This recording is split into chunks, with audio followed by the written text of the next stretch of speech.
warahmatullahi wabarakatuh. Perkenalkan, saya Dwi Tesna Andini selaku pengampu mata kuliah Manajemen dan Organisasi. Pada perkuliahan kali ini, saya akan membahas tentang kontrak perkuliahan. Jadi untuk absen itu, jadi mahasiswa diberi kebebasan untuk tidak masuk itu selama 3 kali. Kemudian untuk tugas keaktifan kelas itu didapatkan nilai sebanyak 40%, itu saya nilai dari pertemuan gitu. Kemudian untuk UTS poinnya adalah 20%, sedangkan untuk UAS poinnya sebesar 30%. Tetapi jika teman-teman itu aktif bertanya, aktif diskusi dan sebagainya, itu tidak menutup kemungkinan teman-teman bisa dibantu saat misalnya nilai teman-teman rendah di UTS maupun UAS gitu. Nah, untuk deskripsi singkat mata kuliahnya, yaitu mata kuliah ini membahas tentang teori organisasi, bagaimana merancang organisasi tersebut, dan proses serta perilaku organisasi, budaya organisasi, dan manajemen organisasi. Nah, untuk pertemuan pertama kita akan membahas tentang teori organisasi. Pertemuan kedua akan membahas tentang cara mengelola atau peran dalam mengelola manajemen dalam organisasi. Kemudian pertemuan ketiga akan membahas tentang keunggulan kompetitif. Keempat akan membahas tentang beberapa bentuk organisasi. Kemudian kelima akan membahas tentang berbagai tipe struktur organisasi. Pertemuan keenam akan membahas tentang suatu organigram. Kemudian untuk pertemuan ketujuh sebelum melaksanakan UTS itu akan membahas tentang urgensi desain pekerjaan di dalam organisasi. Kemudian pada pertemuan 8 kita akan ujian tertulis mid semester gitu. Kemudian pertemuan ke-9 akan membahas tentang urgensi desain organisasi. Kemudian pertemuan ke-10 akan membahas tentang model mekanistis, kemudian model organik. Kemudian pertemuan ke-11 itu menjelaskan tentang motivasi di dalam organisasi. Kemudian pertemuan ke-12 membahas tentang proses dalam organisasi. Pertemuan ke-13 akan membahas tentang organisasi beserta ruang lingkupnya. Pertemuan 14 itu membahas tentang budaya organisasi, dan pertemuan terakhir sebelum UAS ya, itu membahas tentang ruang lingkup manajemen organisasi. Baru setelahnya kita akan melakukan ujian akhir semester. Jadi akan ditempuh mata kuliah ini selama 16 kali pertemuan. Oke, sekian intro dari saya. Untuk selanjutnya saya akan lanjut ke Zoom. Bismillahirrahmanirrahim. Assalamualaikum warahmatullahi wabarakatuh. Terima kasih atas kehadirannya teman-teman dalam kelas Sistem Informasi Manajemen pertemuan kedua bersama saya Dwi Tesna Andini. Bagaimana kabarnya teman-teman? Sehat selalu? Alhamdulillah, baik. Alhamdulillah, karena sehat memang yang investasi yang paling mahal ya untuk saat ini. Terima kasih Bapak Ibu. Sebelum kita mulai acara, marilah kita berdoa menurut kepercayaan masing-masing. Berdoa mulai.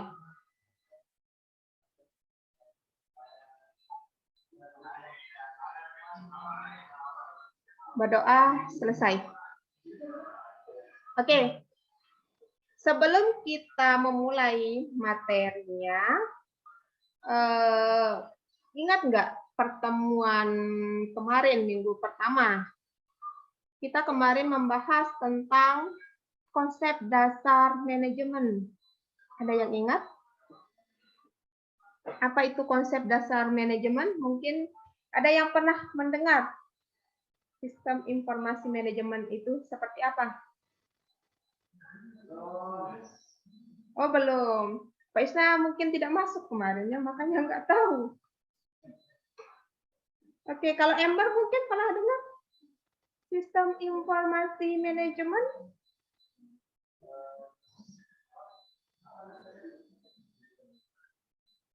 Oh, jangan googling dong. Oke. Oke, ya saya jelaskan singkat bahwa sistem informasi manajemen itu adalah konsep bagaimana seluruh data, kemudian itu dianalisis, kemudian itu disatukan agar nanti tujuannya bisa mengambil keputusan. Jadi apa sih keputusan dari perusahaan itu? Itu sebelumnya kita pakai strategi sistem informasi manajemen yang sudah terukur kayak gitu. Jadi bukan sembarang kayak kalau kita misalnya mengambil sebuah keputusan. Oke, lanjut kita akan ke materi utama pertemuan kedua, yaitu kita akan membahas tentang strategi kompetitif. Oke, sebelum kita masuk ke materi, ada yang paham apa itu strategi? Pernah dengar nggak strategi apa? Pasti udah familiar, tapi ada yang paham nggak tentang definisi dari strategi itu apa?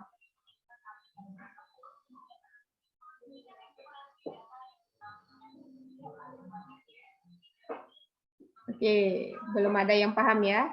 Oke, saya jelaskan. Terdapat 4 definisi strategi. Kita ambil dari Hanger dan Gillen. Strategi merupakan rumusan perencanaan komprehensif tentang bagaimana perusahaan akan mencapai apa yang diinginkan. Strategi akan memaksimalkan keunggulan bersaing mereka dan minimalisir keterbatasan persaingan. Kemudian Stephanie K. Meres menyatakan bahwa strategi didefinisikan sebagai suatu proses penentuan rencana para pemimpin puncak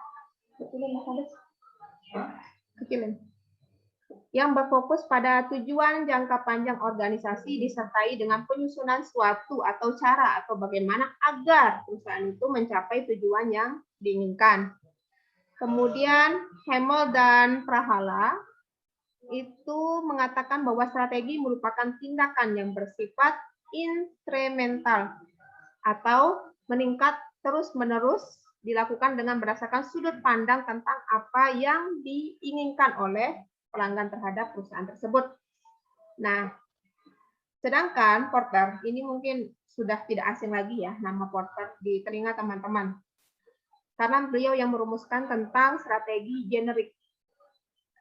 Oke, strategi adalah alat yang penting untuk mencapai keunggulan bersaing. Simpel aja itu pendapat dari si Porter ini. Terdapat beberapa tingkatan dalam strategi.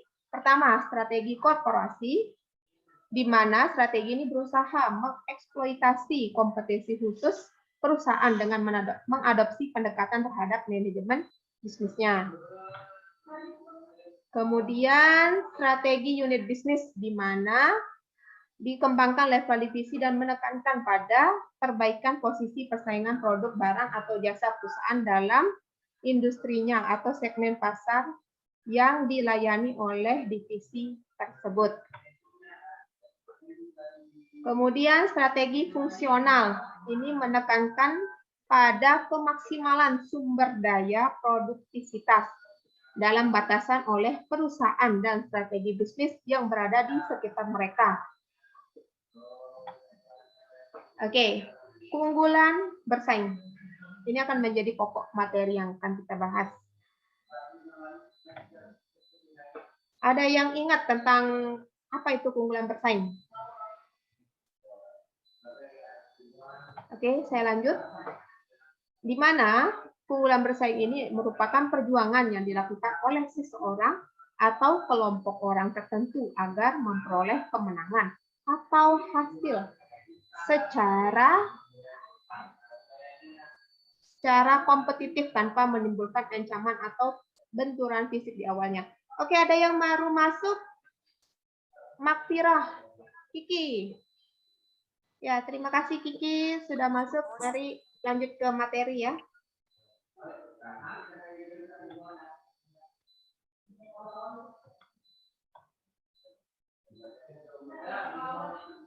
Oke, keunggulan bersaing. Ini ada beberapa poin penting yang harus dipahami tentang keunggulan bersaing.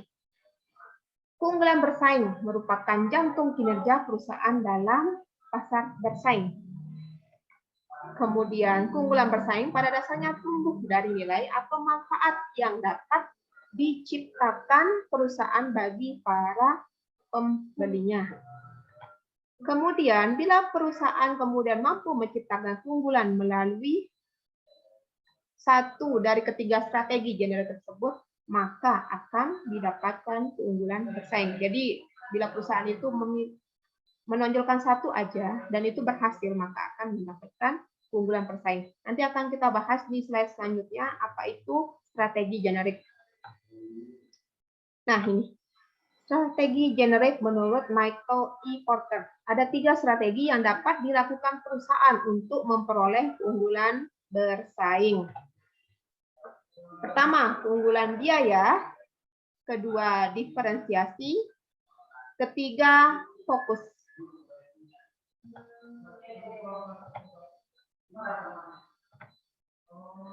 Keunggulan biaya, di mana strategi bersaing dilakukan dengan cara memproduksi barang dengan biaya yang serendah-rendahnya dengan kualitas yang relatif sama dengan perusahaan lain. Contoh, perusahaan yang berhasil melakukan strategi keunggulan biaya ini, misalnya HP saya, ini Xiaomi, dia berhasil menciptakan keunggulan bersaing melalui keunggulan biaya. Kenapa? Karena Xiaomi ini kualitasnya hampir relatif sama dengan yang lainnya seperti Oppo, Samsung, dan sebagainya, tapi dia harganya rendah. Kenapa? Karena dia tidak perlu menggunakan iklan yang mahal-mahal itu, sehingga dia bisa memangkas produksi, memangkas ya cara produksinya agar bisa menciptakan harga yang murah. Kemudian apalagi contohnya? Ada yang tahu? Ada yang punya pendapat lain misalnya? Contoh dari strategi keunggulan biaya. Ember mungkin punya pendapat? Atau Mafira?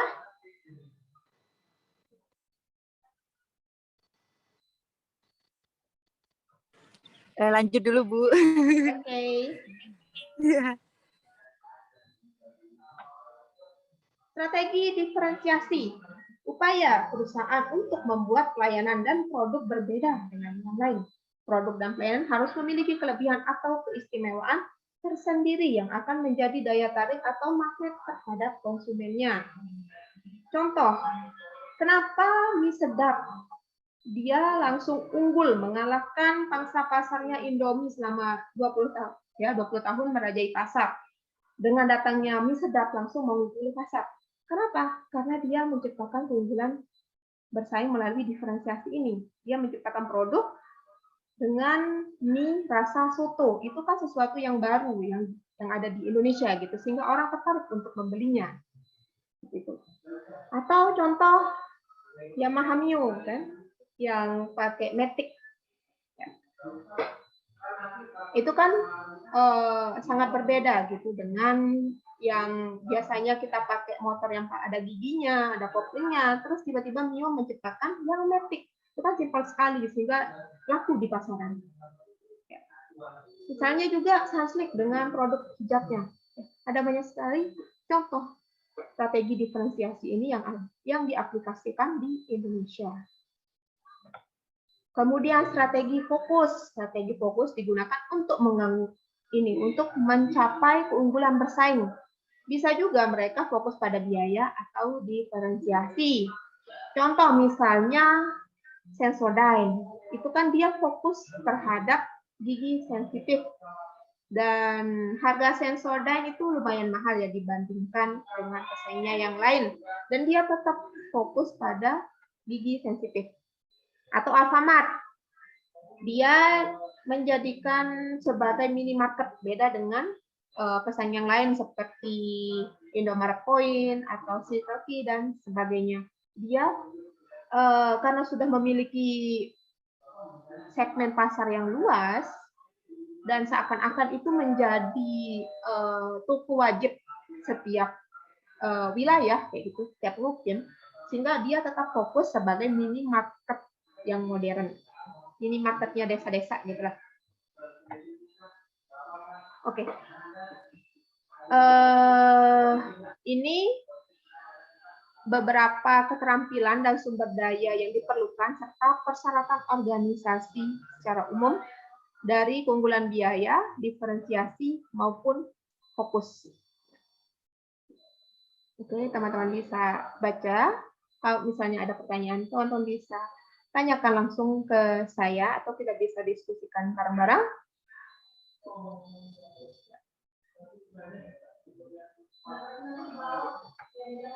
Oke, terakhir ini risiko jika kita menggunakan atau jika perusahaan menggunakan keunggulan biaya. Pertama, keuangan biaya tidak bertahan lama. Kedua, ya karena mungkin rugi gitu ya. Banyak pesaing lain mungkin yang sama harganya atau lebih murah. Itu jadi untuk mempertahankan keuangan itu tidak bertahan lama. Kemudian pesaing akan meniru, baru bikin yang unggul ya, strategi unggul dalam biaya, pesaing tiba-tiba meniru. Kemudian teknologi berubah, jadi harus inovatif. Kedekatan atau diferensiasinya hilang karena hampir sama dengan yang lain. Penganut strategi fokus mencapai biaya yang lebih rendah dalam segmen. Jadi bisa disaingi oleh yang perusahaan yang menganut strategi fokus. Kemudian resiko diferensiasi. Diferensiasi sama, dia tidak bisa bertahan lama karena pesaing cepat sekali meniru. Misalnya Yamaha Mio, kemudian muncul lagi Honda ya, dari Honda ada Vario maupun Beat, itu sudah meniru ya pesaing. Kemudian basic untuk diferensiasi menjadi kurang penting bagi para pembeli. Jadi pembeli itu sudah ya nggak apa-apa sih, yang penting bisa dipakai, yang penting sudah berguna. Saya tidak peduli lagi dengan keunikan dari suatu produk tersebut. Itu yang membuat keunggulan diferensiasi itu cepat punah. Kedekatan terhadap biaya hilang karena mereka diferensiasi lebih mementingkan kepada keunikan suatu produk sehingga biaya atau harga dari suatu produk tersebut relatif mahal. Jadi kedekatan terhadap biayanya pun hilang. Penganut strategi fokus diferensiasi mencapai diferensiasi yang bahkan lebih besar dalam segmen. Kemudian resiko strategi fokus yaitu ditiru oleh segmen sasaran, menjadi tidak menang secara struktural. Permintaan pasar hilang juga karena ada pesaing-pesaing gitu. Terus perbedaan dengan segmen lain jadi menyempit. Oke, ada pertanyaan? Sebelum kita mengakhiri kelasnya, kita berdoa menurut kepercayaan masing-masing. Berdoa, mulai.